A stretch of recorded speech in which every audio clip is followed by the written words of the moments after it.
कि लखनऊ से जो मुख्यमंत्री उनके सबसे बड़े अधिकारी हैं और प्रमुख सचिव का जगह जगह फोन जा रहा है कि जहां भारतीय जनता पार्टी हारे वहां पर काउंटिंग स्लो करिए। मुख्यमंत्री के प्रमुख सचिव डीएम्स को फोन कर रहे हैं कि जहां बीजेपी हारे वहां पर काउंटिंग स्लो होनी चाहिए। और यही नहीं, अगर हम पिछला चुनाव देखें तो जो भारतीय जनता पार्टी की हार हुई है 47 सीटें ऐसी हैं जो 5000 के अंदर कम वोट में हुई हैं।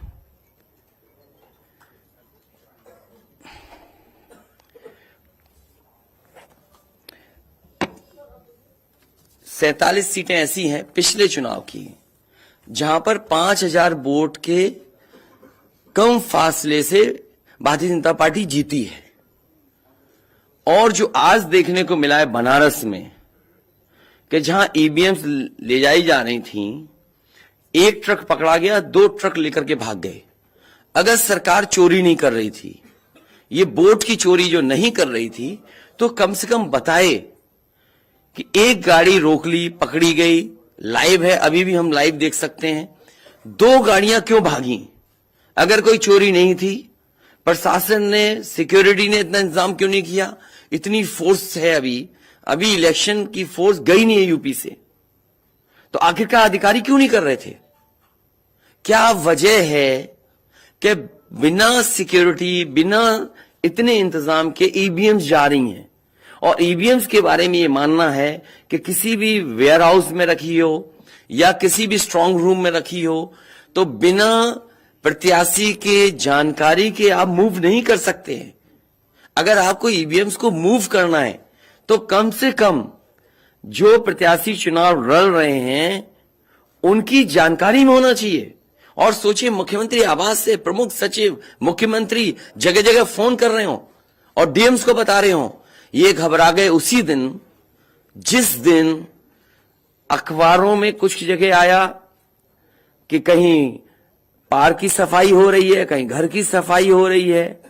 और आप में से वो लोग हैं जो जमीन पर घूमे, जो जमीन पर चुनाव चल रहा है, वो भारतीय जनता पार्टी के खिलाफ था, जनता के अंदर नाराजगी थी। ये जो कल एग्जिट पोल आए हैं, मैं एग्जिट पोल पर बोलना नहीं चाहता था, लेकिन जो एग्जिट पोल आए हैं वो कहीं ना कहीं परसेप्शन ये क्रिएट करना चाहते हैं कि हां भारतीय जनता पार्टी जीत रही है, जिससे वो चोरी भी करें अगर, वो भी ना पता लगे कि हां चोरी हुई है। इसीलिए अगर हमने वोट दिया है तो मैं अपने नौजवानों से, किसानों से और आम लोगों को कहूंगा कि उतनी हमारी जिम्मेदारी बनती है कि वोट को हम बचाएं। अगर वोट नहीं गिना जाएगा तो लोकतंत्र कहां जाएगा? और ये लोकतंत्र की आखिरी लड़ाई है। मैंने कई बार कहा कि उत्तर प्रदेश का चुनाव लोकतंत्र की आखिरी लड़ाई है। इसके बाद तो जनता को क्रांति करनी पड़ेगी, तभी बदलाव आएगा।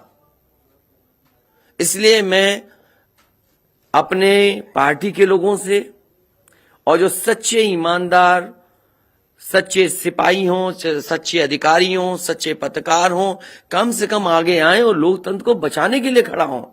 और मैं अपनी पार्टी के लोगों से कहूंगा कि जब तक काउंटिंग न हो जाए तब तक कम से कम ये नजर रखें और लगातार निगरानी रखें कि कैसे वोट बचाया जा सकता है, कैसे जहां पर मशीनें रखी हैं कोई किसी का आना जाना ना हो। ये लोकतंत्र के लिए बहुत ही खतरे का समय है। जो दल हार गया, अब उसके बस में यही है जो अब करने जा रहे हैं। ये जितने कुछ एग्जिट पोल हुए हैं वो इसीलिए हुए हैं कि अगर वो चोरी भी करें तो शायद नजर ना आए। अब ईवीएम्स पकड़ी गई हैं, बहाना कोई ना कोई अधिकारी बताएंगे कि हम ईवीएम्स इसलिए ले जा रहे थे। आखिरकार फोर्स के साथ क्यों नहीं ईवीएम्स जा रही थी? ये तो ईवीएम की एक बनारस की जो अभी भी लाइव चल रहा है वो घटना है।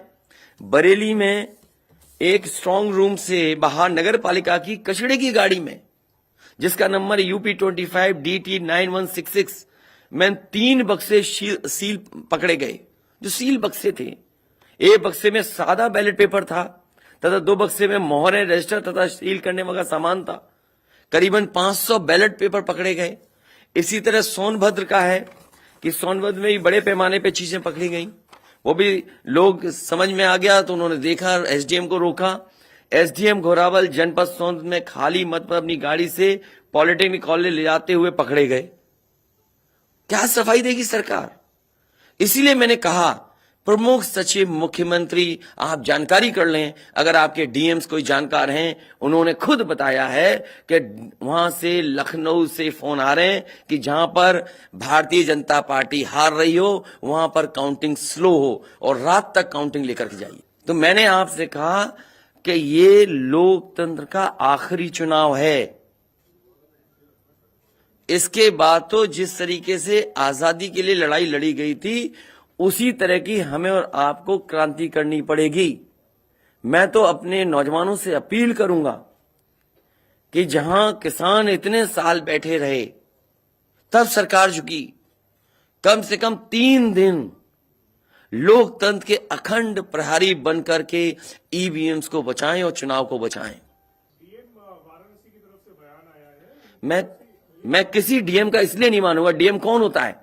अगर प्रमुख सचिव मुख्यमंत्री फोन करेगा, डीएम क्या कर सकता है? डीएम की क्या हैसियत है? वो ये कह रहे हैं कि ये कर्मचारियों की ट्रेनिंग के लिए ये ईवीएम्स गए। ये फिर जो प्रत्याशी लड़ने रहे थे उनको आखिरकार डीएम ने क्यों नहीं बताया? डीएम अगर ये जवाब दे रहा है तो उस डीएम से पूछिए कि डीएम ये बताओ कि तुमने जो प्रत्याशी चुनाव लड़े थे उसके बारे में क्यों नहीं बताया उन प्रत्याशियों को? ये डीएम आखिरकार किसके नीचे काम कर रहे हैं? और बनारस जैसी पोस्टिंग किसी डीएम को मिली होगी, इस डीएम को मैं भी जानता हूं। जब पहली पोस्टिंग मैंने मुजफ्फरनगर दी थी, मैं नहीं जानता ये डीएम कौन है, किसकी सिफारिश पे ये मुजफ्फरनगर पहली बार गया था। बेईमानी करा रहा है ये डीएम। और जवाब ये डीएम का कि ट्रेनिंग के लिए जा रहे हैं। तो आखिरकार पॉलिटिकल पार्टीज को क्यों नहीं जानकारी दी? क्या जवाब है उनके पास इसका? और जब बाकायदा गाइडलाइन लिखी हुई है यहां पर कि आप ईवीएम्स का मूवमेंट नहीं कर सकते, आप कैसे ईवीएम का मूवमेंट कर रहे हैं? आप पूछिए जिन्होंने दिया बयान। अरे भाई, मैं तो कह रहा हूं किसी आपने जो पॉलिटिकल चुनाव लड़ रहे हैं उनके बारे में क्यों नहीं बोले आप? और आप भी डीएम की बात को मानते हो। वो वर्जन इसलिए बोल रहे हैं क्योंकि सरकार एक भाषा बोलेगी, ऊपर से नीचे तक भाषा एक बोलेगी। आप बताइए, जब समाजवादी सरकार का चुनाव था, इलेक्शन कमीशन ने जो शिकायत की उस अधिकारी को हटाया गया? आज इलेक्शन कमीशन ने किसी अधिकारी को हटाया हो? एक अधिकारी अगर इलेक्शन कमीशन हटाया हो तो बता दो। मुझे कोई उम्मीद नहीं। इसीलिए मैं कह रहा हूं कि लोगों को लड़ना पड़ेगा। अगर लोकतंत्र बचाना है तो कहीं ना कहीं तैयारी करनी पड़ेगी लोकतंत्र बचाने के लिए। जो गाइडलाइन है, आज जो बैलेट पेपर पकड़े गए हैं सोनभद्र में, जो बैलेट पेपर पकड़े गए हैं आपके बरेली में, जिस तरह ईवीएम्स को ले जाया जाता है, ये सवाल बड़ा है। अधिकारी वही भाषा बोलेंगे जो उनको बोलने के लिए सरकार कहेगी। वो नहीं चाहते कि ओम प्रकाश राजभर जी क्या भूल गए? इलेक्शन कमीशन याद नहीं है? ओम प्रकाश राजभर जी नॉमिनेशन के लिए गए, इनको अपमानित नहीं किया गया? क्या प्रशासन कार्रवाई कर रहा था? स्वामी प्रसाद मौर्य जी के साथ क्या व्यवहार हुआ? कोई भूल जाएगा इन बातों को? और चुनाव भर में क्या भाषण थे, क्या भाषा का इस्तेमाल था? हर जगह डराने का काम जनता को। ये अलग बात है। कम से कम इलेक्शन